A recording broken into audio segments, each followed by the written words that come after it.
wabarakatuh. Selamat pagi semuanya. Pertama-tama, marilah kita panjatkan puji dan syukur kepada Allah Subhanahu wa Ta'ala karena telah memberikan rahmat, kesehatan, dan keselamatan sehingga kita dapat berjumpa kembali walaupun secara daring di ruang kelas ini atau di dalam video ini. Adapun topik yang kami akan bahas adalah administrasi dalam kepramukaan. Nah, sebelumnya perkenalkan dulu, nama saya Vina Fajri Purnama sebagai moderator.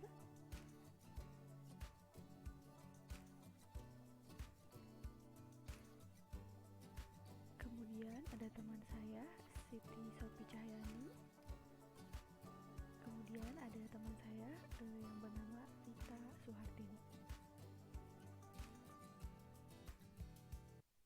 Nah, sedangkan acara yang akan kita lewati adalah yang pertama sesi pembukaan, yang kedua sesi penyampaian dan penyajian materi, yang ketiga adalah sesi tanya jawab, dan yang keempat adalah sesi penutup. Nah, teman-teman, untuk membuka presentasi ini marilah kita panjatkan basmalah bersama-sama. Selanjutnya adalah penyampaian dan penyajian materi. Saya persilahkan kepada Siti Sopi Cahyani untuk membacakan materi yang pertama.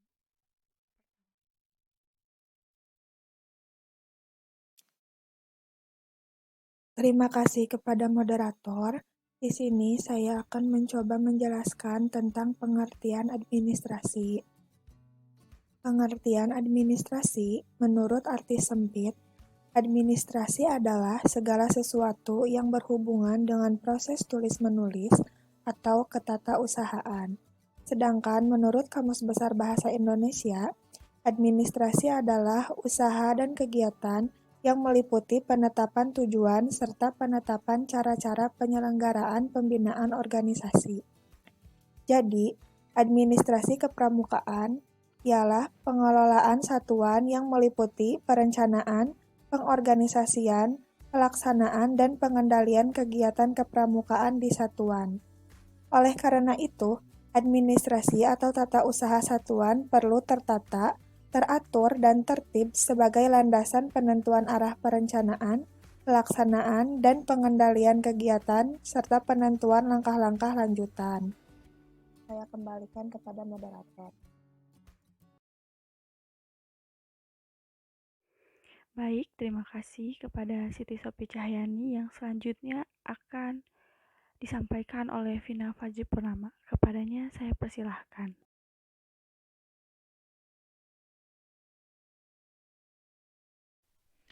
Oke, baik. Terima kasih kepada moderator yang telah memberikan saya kesempatan untuk memaparkan materi kali ini. Kali ini saya akan membahas materi mengenai fungsi administrasi. Nah, fungsi administrasi ini dibagi menjadi dua. Yang pertama,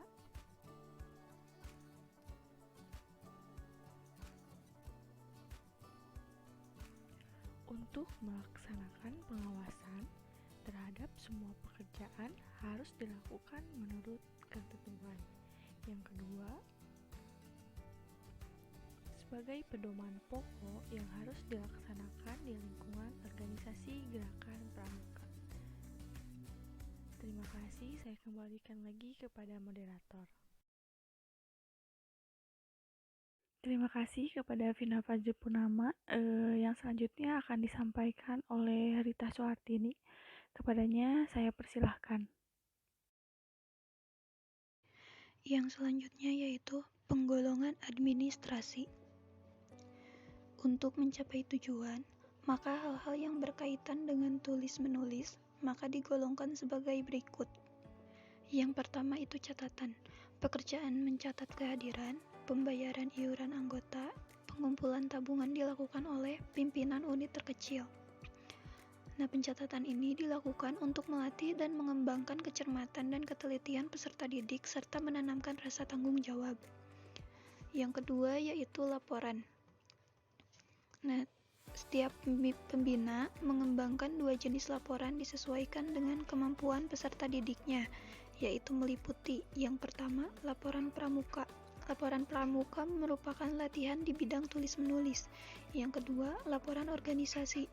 Laporan organisasi merupakan kewajiban pembina gugus depan untuk menyampaikan segala informasi tentang keadaan dan perkembangan gugus depan kepada Kuarcap dan Kuaran.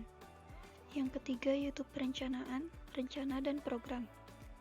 Yang selanjutnya yaitu yang keempat, keputusan. Yang kelima, surat menyurat.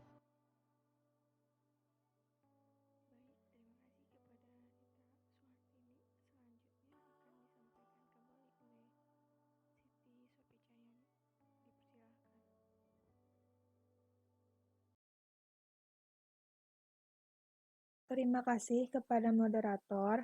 Selanjutnya di sini saya akan menjelaskan tentang surat menyurat dalam gerakan pramuka. Surat adalah suatu alat penyampaian berita secara tertulis yang berisi pemberitahuan, pernyataan permintaan, dan lain-lain kepada pihak lain. Surat menyurat juga adalah kegiatan pengendalian arus berita, baik tertulis maupun lisan, yang timbul dari adanya pencatatan, laporan, perencanaan atau program dan keputusan yang memungkinkan adanya permintaan penjelasan, penambahan, kekurangan-kekurangan, atau perubahan-perubahan. Cara penomoran surat keluar disusun sebagai berikut. Yang pertama, terdapat nomor urut surat keluar. Yang kedua, terdapat kode kuartir. Yang ketiga, terdapat kode bidang atau gugus depan. Contoh, di sini ada contoh suratnya, yaitu 003-152-02.158-C. 003 di sini ialah nomor urut surat keluar. 02.157-02158 adalah nomor gugus depan, sedangkan C adalah kode kegiatan. Di sini juga bisa dirubah, misalkan untuk nomor gugus depannya bisa dirubah sesuai dengan gugus depan masing-masing. Lalu untuk nomor surat urut keluarnya juga tergantung atau bisa disesuaikan dengan nomor urut surat keluar. Dan untuk kode bidang C terdapat banyak sekali kode bidang, misalkan kode A untuk pimpinan staf tata usaha, kode B komisi tekpram, kode C komisi giat, dan kode D komisi keuangan, dan masih banyak lagi kode-kode yang bisa kalian tempelkan atau terapkan pada surat. Distribusi pengiriman surat sesuai dengan alamat yang dicantumkan, baik alamat kepada maupun tembusan. Jadi misalkan surat itu terdapat kepada ketua gugus depan SMA apa gitu. Selanjutnya ada susunan surat, terdapat 3 bagian. Yang pertama ada kepala surat, yang kedua ada isi surat, dan yang ketiga ada penutup surat. Untuk kepala surat terdiri atas nama organisasi atau kesatuan, yang kedua tempat, tanggal, bulan, dan tahun, misalkan Tasikmalaya tanggal 2 April 2021 begitu. Lalu ada nomor surat seperti yang tadi dijelaskan, dan yang keempat ada klasifikasi atau sifat, misalkan sifatnya surat keluar atau tadi surat masuk. Lalu yang kelima ada lampiran. Jika ada yang dilampirkan berarti lampirannya diisi dengan angka sesuai lampirannya. Yang keenam perihal atau halaman. Lalu yang ketujuh alamat, tujuan alamat surat, dan yang kedelapan adalah UP atau untuk perhatian apabila perlu. Lalu bagian yang kedua isi surat terdiri atas pendahuluan, uraian atau maksud, dan kalimat penutup. Untuk pendahuluan biasanya terdapat salam atau hormat kami, lalu uraian, isi, misalkan terdapat nama acara kegiatan, tempat, dan sebagainya. Yang ketiga kalimat penutup biasanya terdiri atas terima kasih, lalu sekian ucapan terima kasih begitu. Lalu untuk penutup surat terdiri atas nama jabatan, tanda tangan, nama pejabat, cap atau stempel, dan tembusan. Misalkan nama jabatan dari ketua pelaksana, sekretaris, atau pembina, lalu tanda tangan, nama ketua pelaksana, nama sekretaris, dan nama pembinanya, lalu dicap dan stempel. Lalu misalkan tembusan ini tembus kepada misalkan kuartir cabang atau apa gitu. Lalu di sini juga ada macam-macam surat. Yang pertama ada surat masuk. Surat masuk ialah semua tulisan-tulisan atau berita yang diterima dari instansi atau pihak lain yang penerimaannya dipusatkan di sekretariat atau bagian lain yang diberi wewenang untuk tugas itu. Jadi surat masuk itu biasanya surat yang dari luar masuk ke dalam gugus depan kita. Lalu untuk surat keluar, semua tulisan-tulisan yang dikirimkan kepada instansi atau pihak lain yang setiap konsep untuk diajukan kepada pimpinan disalurkan melalui kepada sekretariat atau sekretaris atau pejabat yang diberi wewenang meneliti. Jadi untuk surat keluar yaitu dari kita untuk instansi atau pihak lain yang di luar, misalkan surat undangan begitu. Mungkin cukup sekian penjelasan dari saya. Saya kembalikan lagi kepada moderator. Baik, terima kasih kepada Siti Sophie Cahyani. Yang selanjutnya akan disampaikan oleh Rita Soehartini. Dipersilahkan.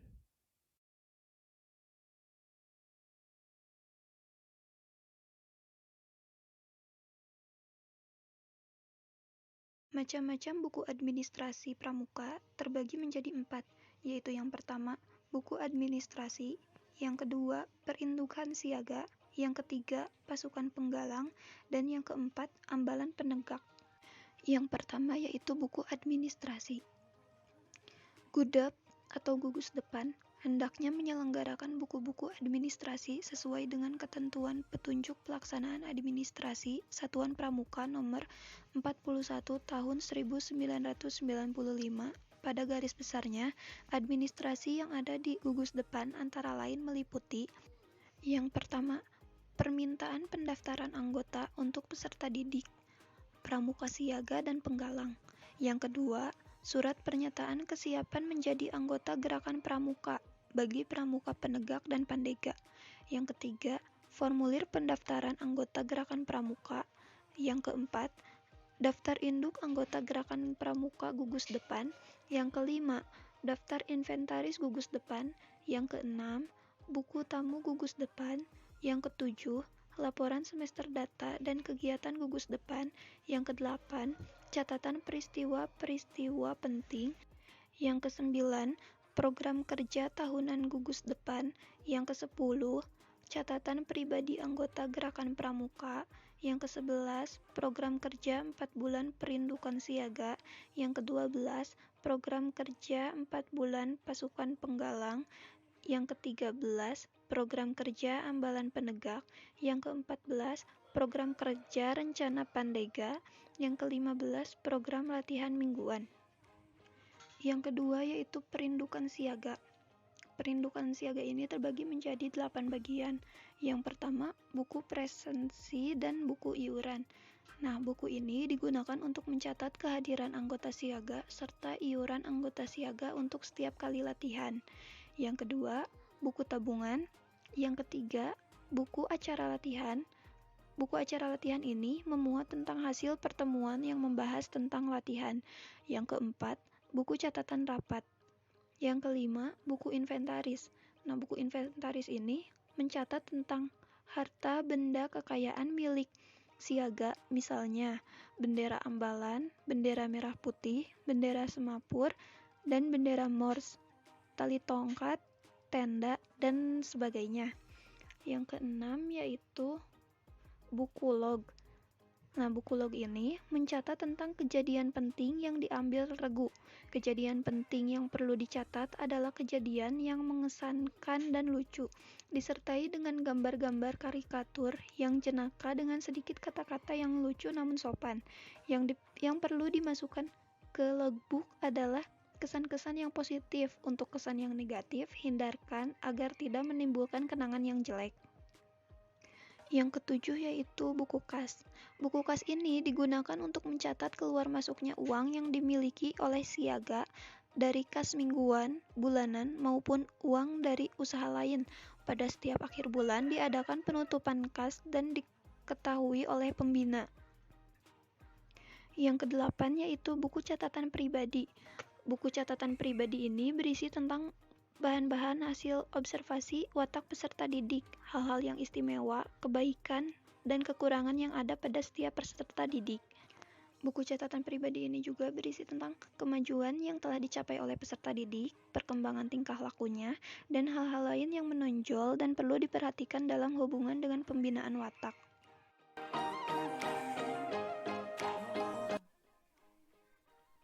Yang pertama ada buku presensi dan buku iuran.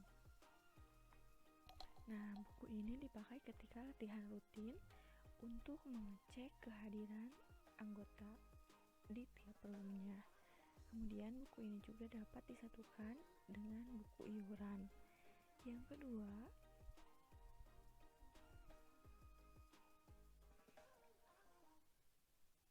ada buku tabungan. Nah, buku tabungan ini dapat disatukan dengan buku presensi. Yang ketiga, ada buku acara latihan. Nah, buku ini adalah buku agenda untuk memuat kegiatan yang dilaksanakan ketika latihan. Nah, yang keempat ada buku catatan rapat. Nah, catatan rapat ini untuk mencatat hal-hal penting ketika pertemuan atau rapat atau pengarahan dari pembina. Yang selanjutnya ada buku inventaris. Nah, buku ini untuk mencatat perbendaharaan benda dan peralatan gudeg. Yang keenam ada buku log. Nah, buku log ini mencatat peristiwa atau kegiatan penting yang terjadi di gugus depan.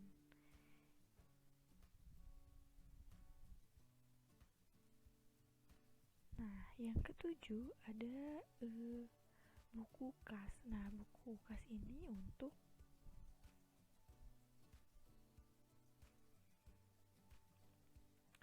pengeluaran iuran. Yang kedelapan adalah buku catatan pribadi. Buku ini adalah catatan rahasia tentang tadik yang dipegang oleh pembina.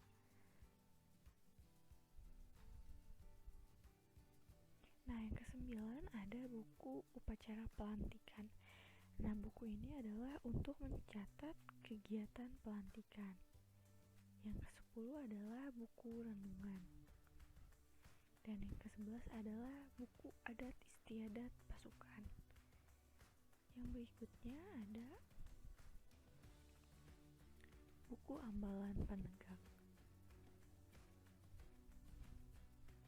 Nah, ini tidak jauh dari buku yang tadi, buku kemudian buku upacara pelantikan dan buku renungan jiwa. Nah, buku renungan jiwa ini adalah catatan untuk renungan jiwa dari pembina. Kemudian yang ke-11 adalah buku istiadat ambalan.